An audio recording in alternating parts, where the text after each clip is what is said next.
अगर सहारा रेगिस्तान नहीं होता तो आज अमेज़न जंगल इस धरती पर नहीं होता। और हजारों साल पहले सहारा रेगिस्तान ये कोई रेगिस्तान नहीं था, बल्कि वैज्ञानिकों को सहारा की रेत के नीचे नदियों के सूखे जाल और मछलियों के जीवाश्म मिले हैं, जो ये साबित करते हैं कि यहाँ कभी इंसानी बस्तियां और पानी के विशाल स्रोत हुआ करता था। कल्पना कीजिए एक ऐसी जगह की जहाँ दूर दूर तक सिर्फ रेत का समंदर है, जहाँ धूप इतनी तेज है कि इंसान का टिकना नामुमकिन है।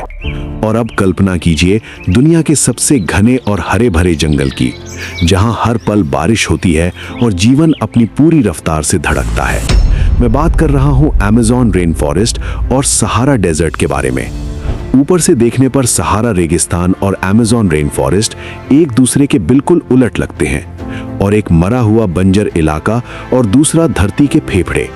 लेकिन क्या आप जानते हो कि अगर सहारा का ये रेगिस्तान आज गायब हो जाए तो अमेज़न का ये विशाल जंगल भी कुछ सालों में खत्म हो सकता है। जी हाँ, हजारों मील के समंदर और महाद्वीपों के डिस्टेंस के बावजूद भी इन दोनों के बीच एक ऐसा अदृश्य छिपा है जिसे जानकर विज्ञान भी दंग रह गया है। आज जिसे हम ग्रेट सहारा कहते हैं, वो हमेशा से ऐसा नहीं था। आज से करीब 10,000 साल पहले, जिसे अफ्रीकन ह्यूमिड पीरियड कहा जाता था, ये सहारा एक बेहद खूबसूरत ग्रासलैंड था। यहाँ विशाल झीलें थीं, नदियाँ बहती थीं और हाथी, जिराफ जैसे विशाल जानवर यहाँ खुलेआम घूमते थे। लेकिन धरती के अपनी धुरी पर हल्का सा झुकने के कारण मानसून का पैटर्न बदल गया और धीरे धीरे बारिश कम होने लगी, नदियां और झीलें सूख गईं और वनस्पति खत्म हो गई और घास के मैदान धूल के गुबार में बदल गया। लेकिन नेचर का अपना ही एक हिसाब किताब है। सहारा डेजर्ट ने अपनी हरियाली खोई तो उसने दुनिया के दूसरे कोने को जिंदा रखने की जिम्मेदारी उठा ली। आज सहारा की मिट्टी ही अमेज़न की संजीवनी बूटी है।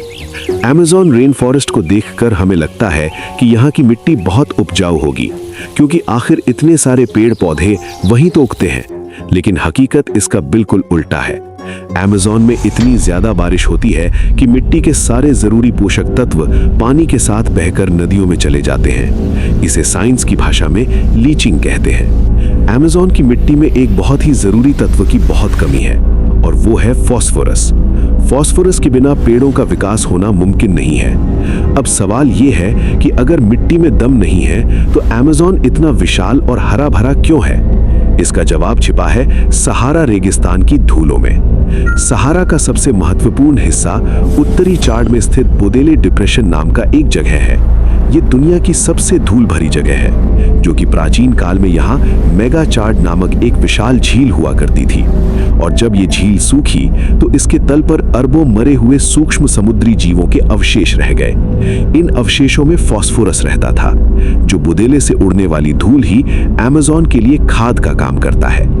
जब सहारा में तेज हवाएं चलती हैं, तो ये हवाएं हर साल करीब 182 मिलियन टन धूल आसमान में उड़ा ले जाती हैं।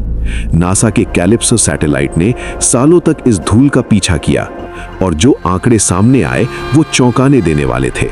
करीब 27 मिलियन टन धूल हर साल अटलांटिक महासागर को पार करके सीधे अमेज़न के जंगलों पर गिरती है। और अमेज़न के कुछ जनजाति मानते हैं, जैसे कि यानामामी ट्राइब, ये लोग जंगल को एक जीवित प्राणी मानते हैं कि आसमान से गिरने वाली अदृश्य शक्ति का जिक्र है जो मिट्टी को सांस देती है। ये जनजातियां आज भी आधुनिक दुनिया के बजाय इसी प्राकृतिक चक्र पर भरोसा करते हैं। सहारा की धूल सिर्फ जंगल ही नहीं बल्कि महासागरों को भी पालती है। इस धूल में आयरन और नाइट्रोजन की मात्रा बहुत अधिक होती है।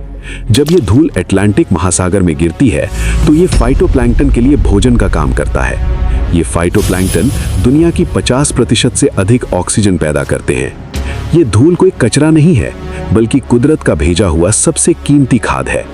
सहारा डेजर्ट से उड़ने वाला यही फास्फोरस अमेज़न की मिट्टी की कमियों को पूरा करता है। ये संतुलन हजारों सालों से बना हुआ है, लेकिन अब खतरा मंडरा रहा है। क्लाइमेट चेंज के कारण पृथ्वी का तापमान बढ़ रहा है, और वैज्ञानिकों का मानना है कि अगर ग्लोबल वार्मिंग इसी तरह बढ़ती रही तो अफ्रीका के ऊपर हवाओं का पैटर्न बदल सकता है। और अगर हवाएं कमजोर पड़ी तो सहारा की धूल अमेज़न तक नहीं पहुंच पाएगी और बिना इस प्राकृतिक खाद के अमेज़न के विशाल पेड़ धीरे धीरे सूखने लगेंगे। अमेज़न का खत्म होना मतलब पूरी दुनिया की ऑक्सीजन सप्लाई और वर्षा चक्र का तबाह हो जाएगा। ये सिर्फ एक जंगल की मौत नहीं होगी, बल्कि पूरी मानव सभ्यता के लिए एक चेतावनी है। सहारा और अमेज़न की ये कहानी हमें सिखाती है कि हमारी पृथ्वी एक जीवित शरीर की तरह है, जहां हजारों मील दूर बैठा एक रेगिस्तान दुनिया के दूसरे छोर पर मौजूद जंगल को सांसें दे रहा है। यहाँ कुछ भी बेकार नहीं है और कुछ भी अलग नहीं है। आज जरूरत है कि हम इस नाजुक संतुलन को समझें और इसे बचाने की कोशिश करें, क्योंकि अगर प्रकृति का एक हिस्सा बिखरता है तो उसकी कीमत हम सबको चुकानी होगी। याद रखिए, हम कुदरत से अलग नहीं हैं, हम कुदरत का ही एक हिस्सा है। अगर आपको ये वीडियो इन्फॉर्मेटिव लगा तो इसे शेयर करें और कमेंट में बताएं क्या आप जानते थे कि सहारा की धूल में इतनी ताकत है। अगली बार मिलते हैं एक और रहस्यमयी सफर पर। धन्यवाद।